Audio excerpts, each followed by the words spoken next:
I don't like begging white people for money.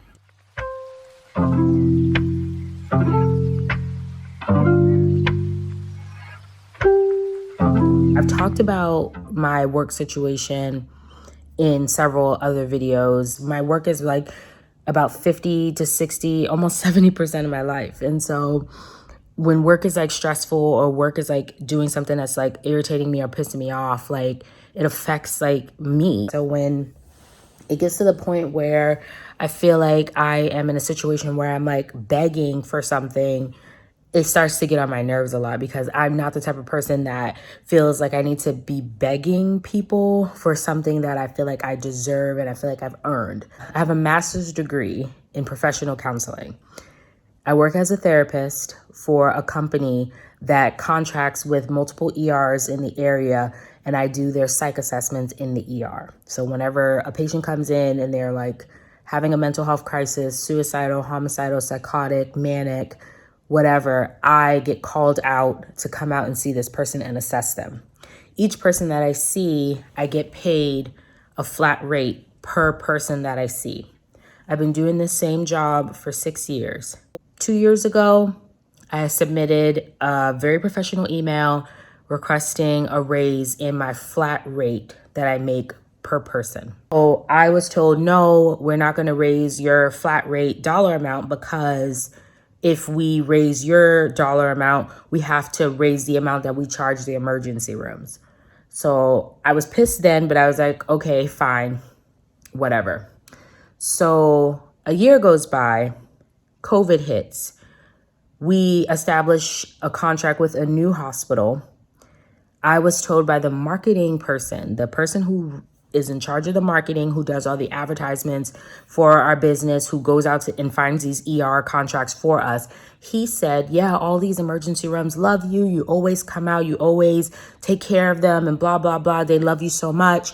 And I was explaining to him like, yeah, last year I asked for more money and my flat rate, this is what I'm making. And he's like, oh yeah, you should definitely be making more money. You should definitely be making more money. Around this time, we're getting a new boss too, because our bosses keep changing. So he's like, oh, this new boss, she's so good about giving people raises. She's been giving raises. You need to talk to her about the situation. She may be willing to help you. So I'm getting all hyped up. I'm like, oh, the last person told me no, but this is a new boss, so let me try her. Well, I take the same letter that I sent to the first boss. I type it up, like change some things about it, kind of spruce it up a little bit. And then I send it to her. And I request also a face-to-face meeting with her. So she's writing down everything. She's so passionate about the situation. Oh, yes. Yeah, that sounds fair. Blah, blah, blah. Yes, you're the only person working. Let me do some research to investigate this. Let me figure this out. Nothing. Crickets. I'm telling you, crickets. Didn't hear a damn thing. And a whole year goes by. And I'm like, I guess we're not getting no raises because she hasn't mentioned it again. She quits. Now we got this new stand-in manager, and my team also has like a sub manager. So she manages our team, but we are in part of the intake department at my hospital. So we are being also managed by that manager. A couple of months ago, we brought up again the whole raise situation, and it's not just me this time. Now it's everybody on my team bringing up the fact that our flat rate has never been adjusted in 10 plus years. It's always been the same dollar amount. The fact that we don't get mileage for all the ERs that we drive to, we go, if you live in Washington State, we go from Arlington all the way down to Snoqualmie Valley East. And then now we go past that because now we go to Tacoma and we go to Renton for one of the emergency rooms. So any given time, any of these ERs can call. So sometimes at night, I could be all the way up in Arlington and Renton will call. From Arlington to Renton is about an hour and 10-minute drive south. The fact that we don't get mileage, the fact that we're ruining our cars and we haven't been complaining about it, now we're asking for more money, we should be able to get this raise. So we all mention it in the meeting. And they are all like, oh, yeah, you're right. You guys deserve raises. Let's figure it out. Let's see what we could do. Like, cool, I feel like we made some progress because this is the first time that we are arguing about the same situation as a group. There's like 4 of us on the team. This is like months ago. We did this in a staff meeting. So every month I'm checking in like, hey, what's going on? Have you guys had a chance to talk about the raise situation? What's happening? No updates. We had a meeting 2 weeks ago or a week ago, and I brought it up again. I was so frustrated. I told her, my boss, the sub-level boss, because the intake boss wasn't in the meeting. So I'm telling her that I'm thinking about leaving this job. I told her that I'm getting very frustrated, very anxious, very overwhelmed with the fact that I haven't heard anything back, with the fact that this situation is taking so long. And one of my team members was like, she feels like there are other fires that the company is trying to put out that's bigger than this situation. But my thing is this: I work 20 to 25 days out of the month, more 25 days out of the month, graveyard shift, 10 p.m. to 7 a.m. I'm the primary person on this team. When you call for an assessment, I'm the one that you mainly see. I've been doing this same job for 6 years, and I've been the main person that these ERs see. When you go to these emergency rooms, they ask you, is Shallon coming? When they call and ask for an assessment, they ask for me because they know I'm going to come and I'm going to take care of the situation and I'm going to handle business and I'm going to deal with get these patients either out of here or have a plan for them.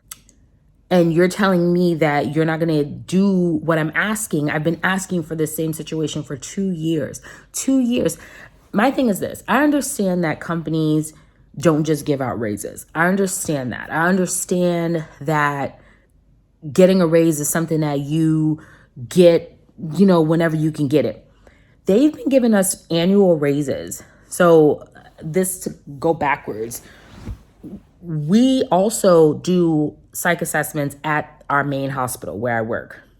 When you go to the main hospital to do a psych assessment, you have to physically clock in. When you clock in, you get an hourly wage. They've been giving us raises on the hourly wage every year annually after you do your annual check-in or whatever.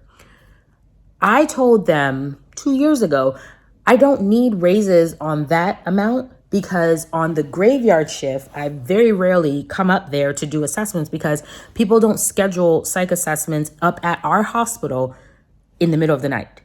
If I get called up there in the middle of the night, it's because somebody physically walked in saying that they needed help.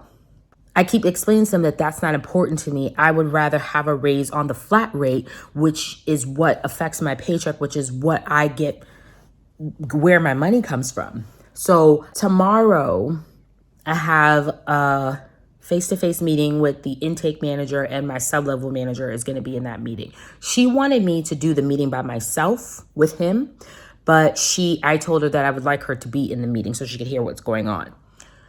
This manager that I'm having a meeting with tomorrow was in the meeting a couple of months ago when we all announced that we wanted raises. He wrote it down and said that this was going to be top priority on his list of things to do. I understand that he has other things to do because he's just a stand-in manager. I didn't expect him to move super fast on the situation, but I also didn't expect it to take like 4 months to figure out what we're doing. So what's frustrating me right now is that I feel like I'm going to go into this meeting tomorrow and I'm going to be begging for money.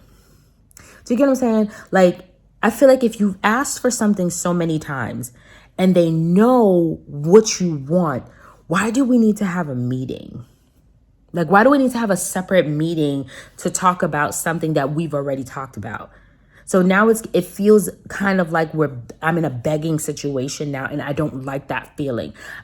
I'm going to be completely honest and transparent with you because I don't know if some of my viewers are Caucasian, but I don't like begging white people for money. Like, it feels very weird and it feels very strange, and it makes me so upset because I feel like me personally, I'm the only Black person on the team. There's not very many Black people that work in my field in this area of Washington. I don't see a lot of us. And so on my team, I'm the only one. Everybody else is white. I'm the only Black person on the team. I think I'm I think there's 2 or 3 Black people in intake right now. So me being part of the team, I think I'm one of the 3 that's part of it. So whenever I get into a situation like this with white people, it makes me feel very irritated. And I feel like they're talking to me like I'm kind of slow or something, like I don't understand. And sometimes I feel like they're not giving me what I want because I'm Black. I feel like they feel like, oh, well, she's not going to go anywhere, so it doesn't matter if we don't give her what she's asking for. I feel like when you've been with a company for so long and you work so much and you dedicate so much of your time and your life and your mental health and everything to your career with this company, when you could have been doing anything else. I could have been doing anything else, but I chose to stay here with you guys. I chose to keep the relationships that you have with the emergency rooms intact. I chose to you know what I'm saying? I chose to work a lot, and that's my choice. But I feel like I'm helping you as well, because if I don't come to work, a lot of the times, a lot of these calls don't get fulfilled, and these hospitals are going to be pissed, and these contracts are going to end because you're not fulfilling your end of the contract, having someone available when they call for an assessment. So I feel like I have the right to ask for more money. I feel like I have the right to ask for a raise. And so when I'm getting to a point where I feel like I'm begging for a raise, that's when it starts to get a little bit weird. So like tomorrow we have this meeting and I'm just like, what the fuck are we going to be talking about? Like, what are we going to be talking about that we haven't already discussed? You already fucking know what I want. So why are we having this meeting? Like, what is it that we are going to discuss that we haven't already discussed? This job that I have right now, I've never made this amount of money in my life. I've grown up in a struggle situation with family. When I was on my own, I was married. We struggled. I divorced. I struggled. I remember walking to and from work, and it used to take me like 3 hours almost to walk to get to work every day in the hot Georgia sun. Like, I remember losing my car, it being repossessed. Like, I remember not being able to afford my rent. I remember like not having furniture, having a tiny little television set. Like, I remember not having enough for food. Like, and I didn't, and you can't ask family because family is also going through a struggle. So it's like, we just all struggling individually. Like, I remember that life. I remember like just being so frustrated that I'm having to file bankruptcy after bankruptcy after bankruptcy. Like, I remember that life, and I am so scared of going back to that life that I will just kind of tolerate anything. So I'm just sitting at this job making this amount of money that I've never made in my life. And I'm just like, I feel like I'm just dealing with what's going on. And like, and I know this probably sounds like, oh, what is she so upset about? If you're making money, just deal with it. But it's just like, this is like starting to trickle in and affect me and stress me out. And it's just like, it makes it so that you're kind of scared to quit, because it's like, where am I going to find another job like this? I don't know where I'm going to find another job where I make this amount of money. I don't know. Like, every job that I look at seems even more stressful than my job, pays less than my job. And it's just like, am I listening to this whole story, like, am I wrong? Like, I don't know if I'm wrong for asking for a raise, if I'm wrong for being upset about the situation. Like, I waited like 4 years into this job before I mentioned anything about asking for more money. I never asked for a raise. I never asked for anything. I just put myself on the schedule and I worked my schedule, and I never complained. I never said anything. I never even let them know that I was feeling kind of stressed until 2 years ago. That's when I first started like announcing, hey, I would like more money. Then I waited a year and somebody brought it up. You know, we talked about it and I mentioned it again and still got a no. And it was like, okay, do I mention it again? It's like, we're getting to the point now where I feel like I'm begging, and I don't like that feeling. I don't like that feeling of begging. I work my ass off. Like, it's getting to the point where I don't want to be here anymore. Like, I don't want to live in Washington State. I don't want to live here. Like, I'm ready to move on. Like, I'm ready to move on to the next thing. But it's like, if I go to another job and start a new job someplace else, I'm going to be starting back from the beginning. That's another thing that scares the shit out of me. It's like, I'm going to be starting from the beginning.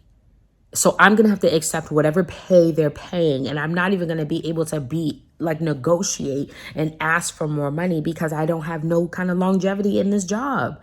They're going to be like, girl, you just started. And it's like, I'm going to have to work my way. 6 more years from now, I'm going to be 41 years old. Like, what? This is when it gets to the point where it's like, should I be doing private practice? Should I be working for myself? And I tried this. If you go back in my videos, I tried this. I got my business license. I tried to do this job solo. But these white people don't want to allow you into the fucking door. It's like they're gatekeeping these jobs. And it's like they don't want you in their field. They don't want you coming in here making all this fucking money. They're not going to pay you all this money. The more I'm like talking, the more this probably sounds like really crazy. So I don't know what to do anymore. I'm just like not really interested in going to this meeting tomorrow because I just feel like it's, like I said earlier, it's going to be a begging situation. And I don't feel like it. So I don't know what to do. Like, any advice is welcomed right now. Like, what do you guys think? After listening to this whole story, like, what do you think? So anyway, thank you guys so much for listening to me rant. I just kind of had to get this out because I don't want to call my family and like bother them about the situation because I feel like I've talked to them so much about work and it's not something that they want to deal with. Like, who the fuck wants to be called to just like, so I could be crying on the phone about bullshit about my job? Like, it's like, you're making money. Like, who? Shut the fuck up. Like, yeah, so. Anyway, until next time, guys. Bye.